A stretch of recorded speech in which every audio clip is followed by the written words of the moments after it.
Welcome to Digital Marketing for Contractors, a podcast for home improvement contractors to help you crush your lead goals and take your business to the next level.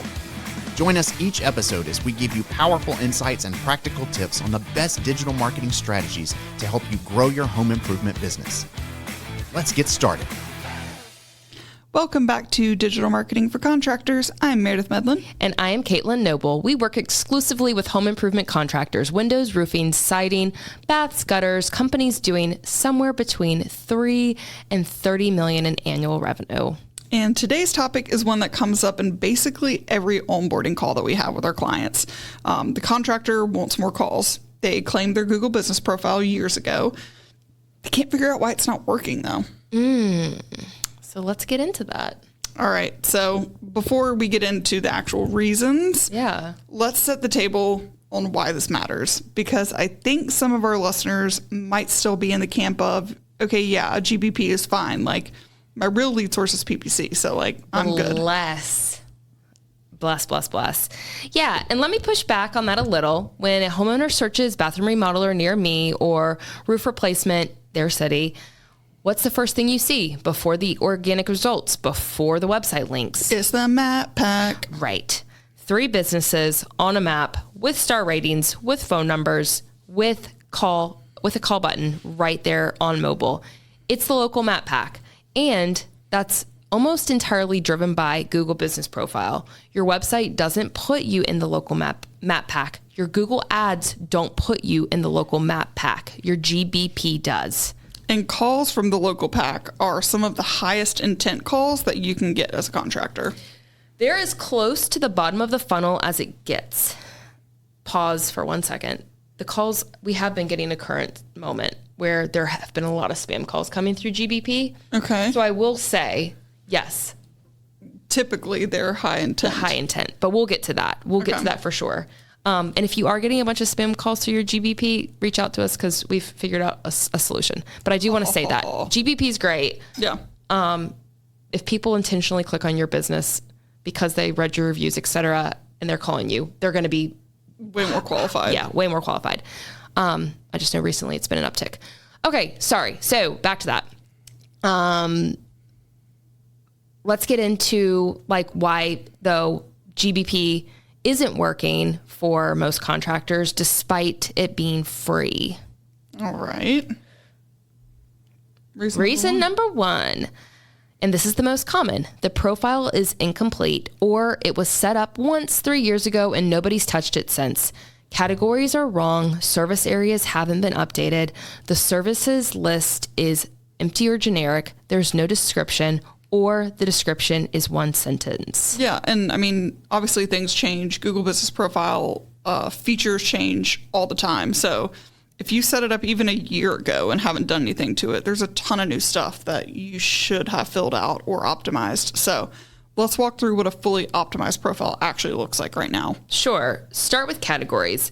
You get 1 primary category and you can add up to 9 secondary categories. This is 2026. This always could change. But timestamp right now. Don't hold us to it.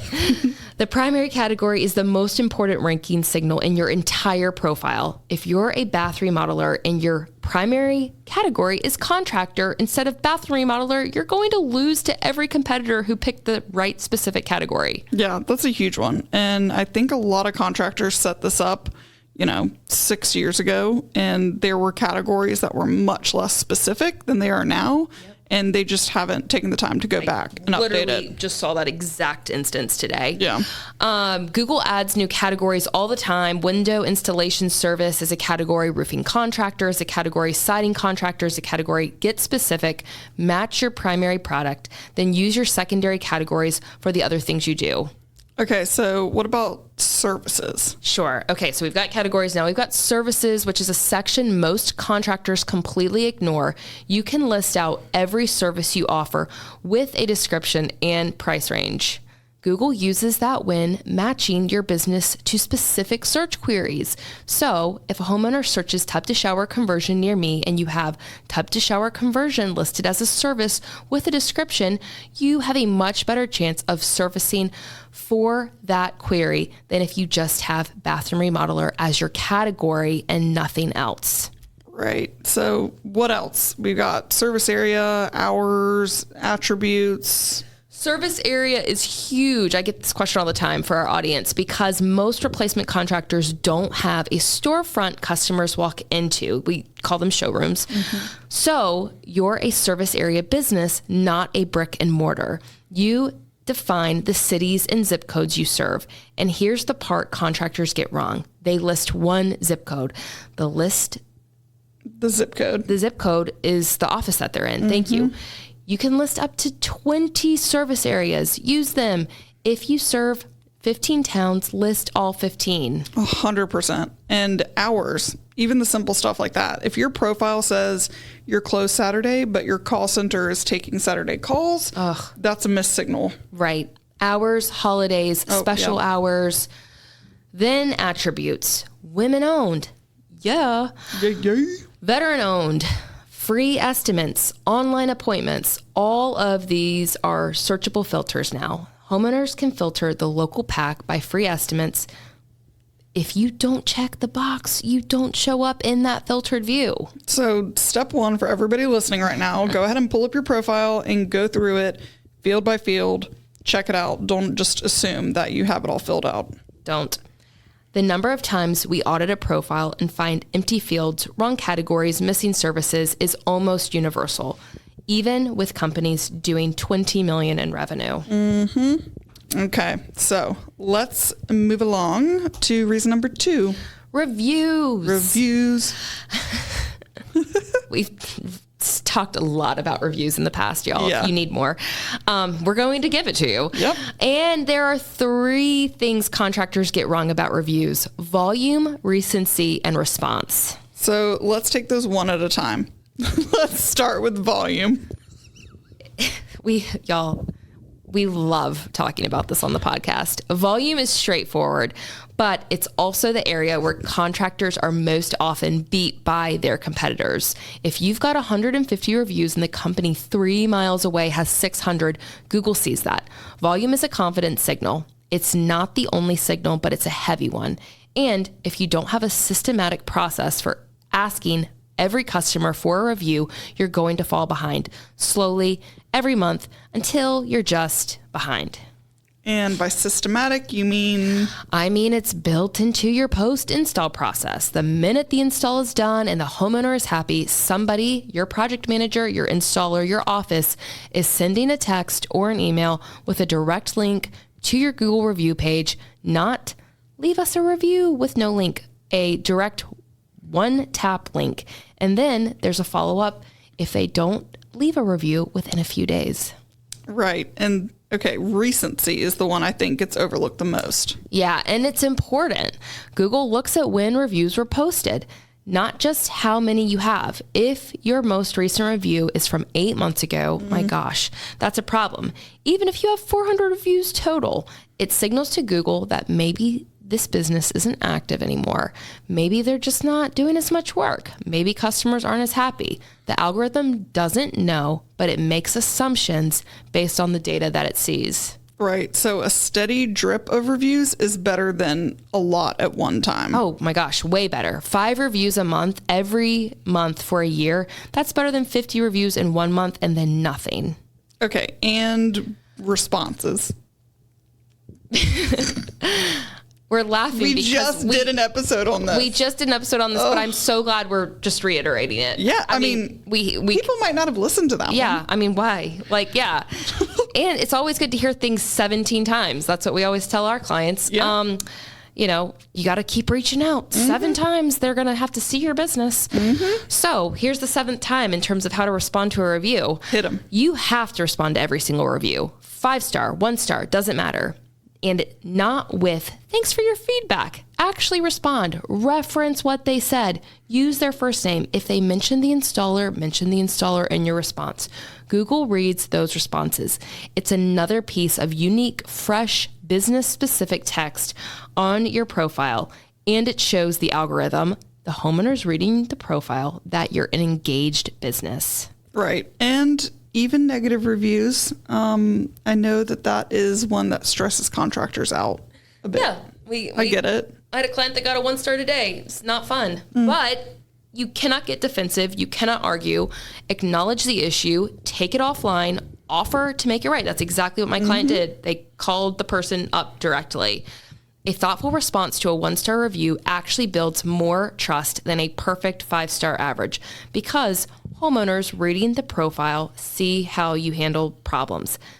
That matters more than you think. For sure. All right. Reason number 3.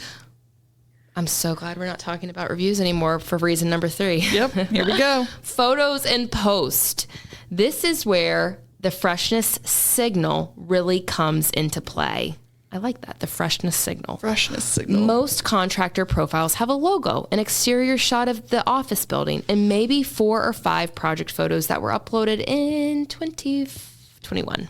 Throwback. And, meanwhile, the algorithm is looking for something different. Exactly. Activity, recency, real, ongoing business operations.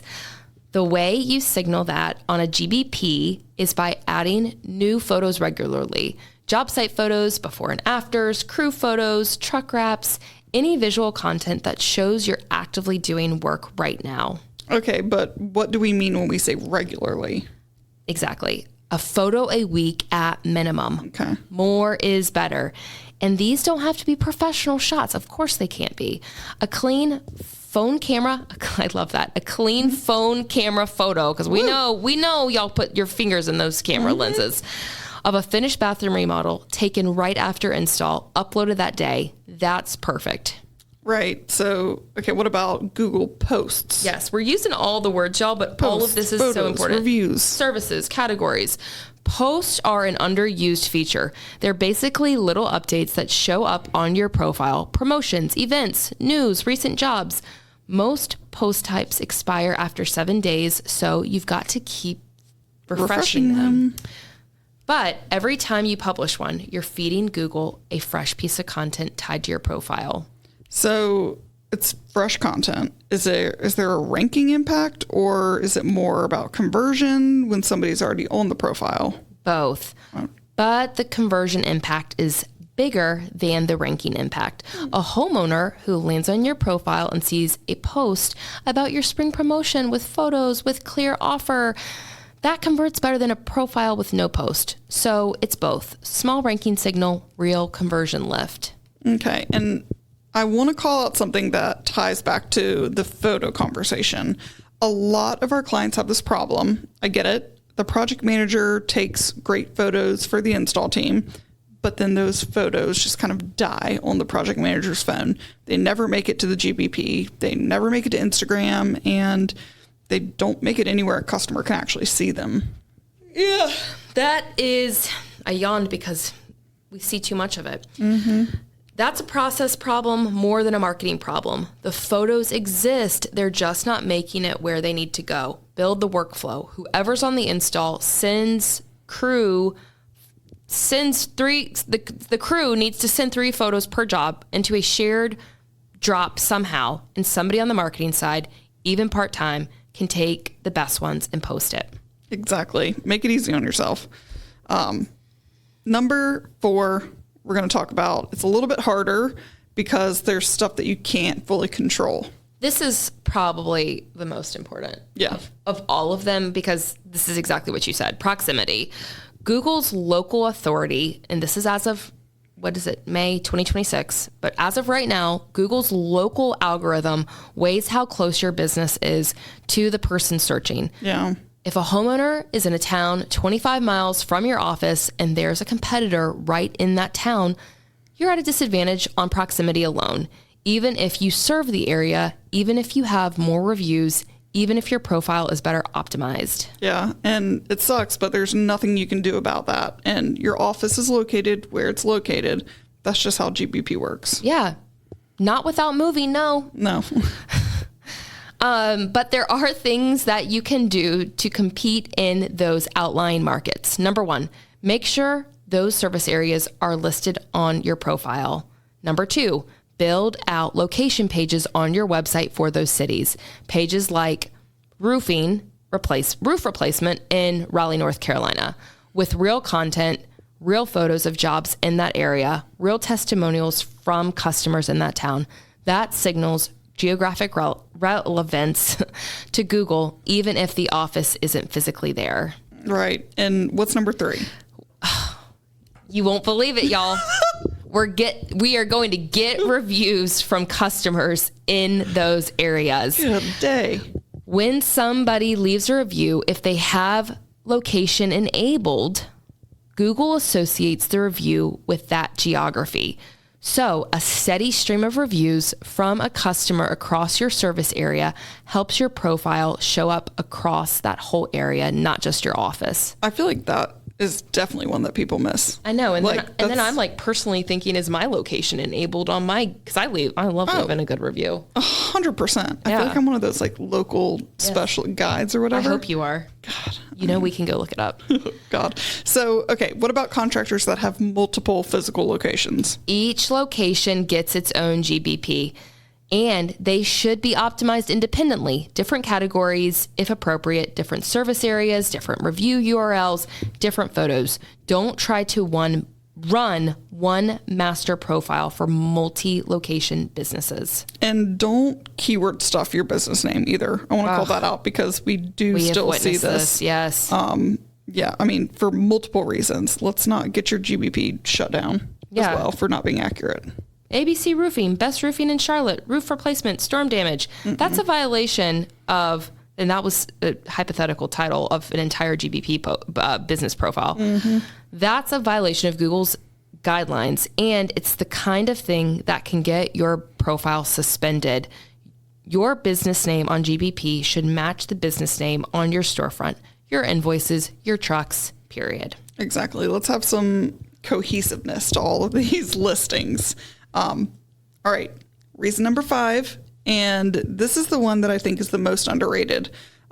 You're getting calls from your GBP, but you don't actually know that you are. Right. And I said this whole thing at the top of the podcast about, we know we're getting all these spam calls from GBP, but that's because we can track them. Attribution settings set up. So this happens constantly. A contractor will tell us GBP isn't generating leads for us. We dig into their CRM, we look at their lead source attribution, and what we usually find is that calls from GBP are coming in, but they're getting tagged as phone call or unknown or word of mouth because there's no tracking number on the GBP and the call center isn't asking the right intake questions. Right. So they're getting the leads, but they just don't know to credit GBP for the lead. Right. And if you don't credit it, you don't invest in it. You decide GBP doesn't work, you put your money somewhere else, and the whole time those calls were coming in.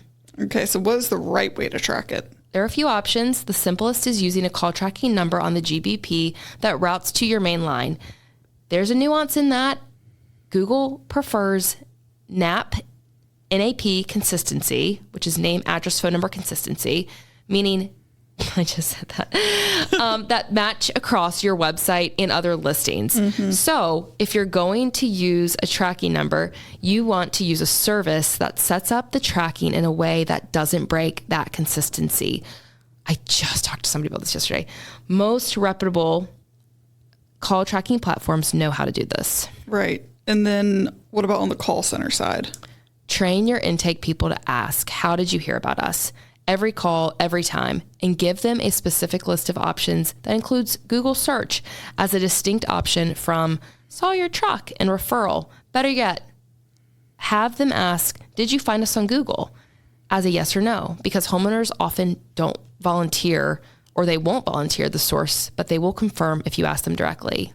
And then in your CRM, and actually track it, because if your CRM has a generic phone call bucket and that's where everything goes, you can't tell the difference between a Google call, a referral, a Yelp call, and somebody who saw your truck. You need granular lead source fields.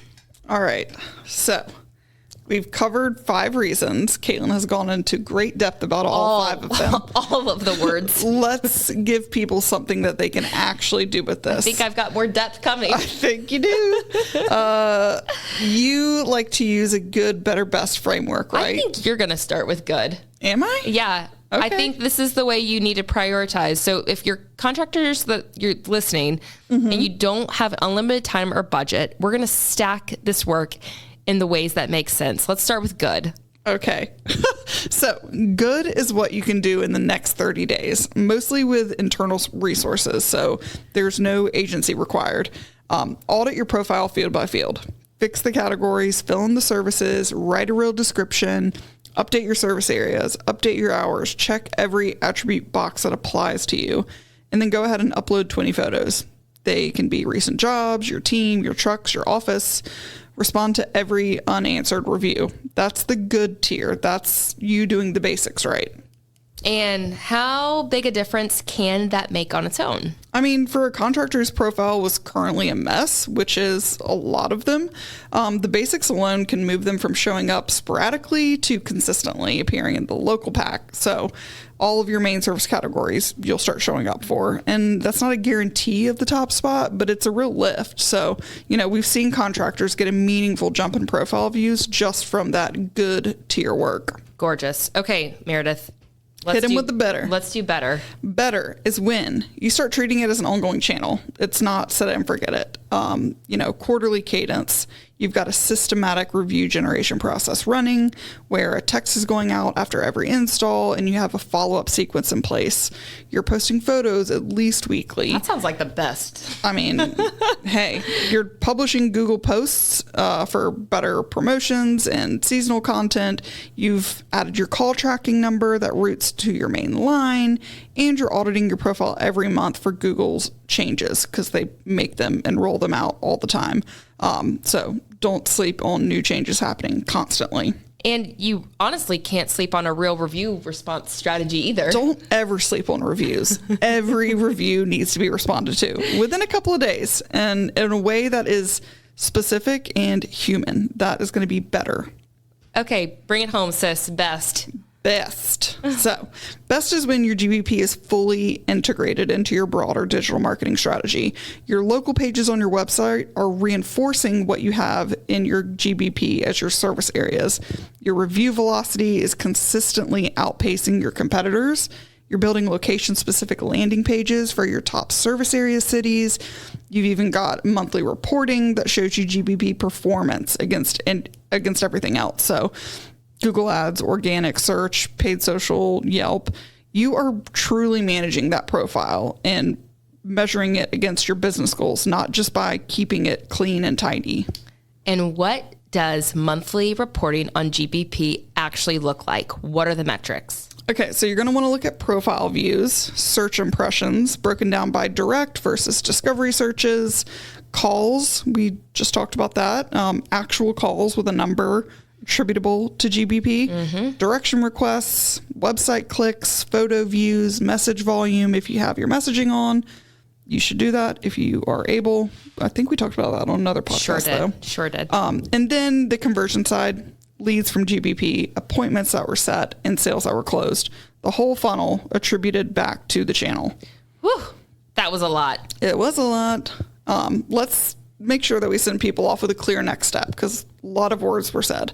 If somebody is listening to this on a Friday, what are they doing Monday? First thing, you're going to pull up your Google business profile and audit it field by field and look at it honestly. Are categories right? Are the services filled in? Are photos recent? Are reviews being responded to?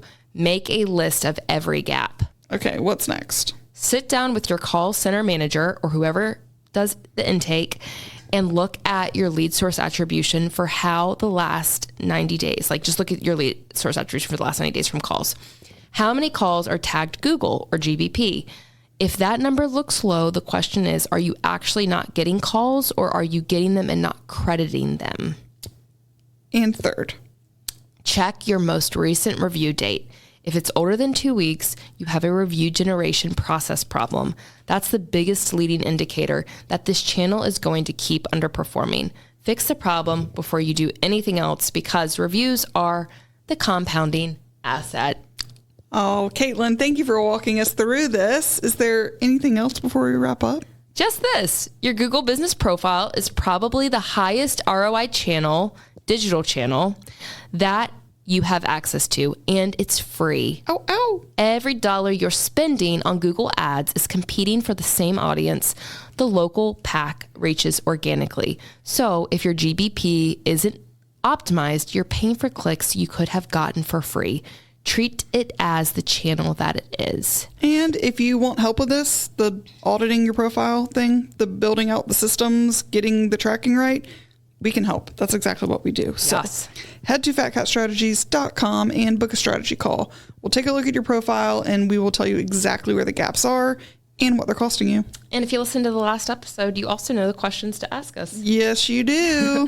Thank you guys, as always, for listening to Digital Marketing for Contractors. I'm going to play Mahjong. I don't know about you, Meredith. I am not going to play Mahjong, but that sounds pretty sick, honestly. She's going to go play Mahjong. I'm going to go do something else, and we will see you next time. See y'all. Bye. Digital Marketing for Contractors is created by Fat Cat Strategies. For more information, visit fatcatstrategies.com.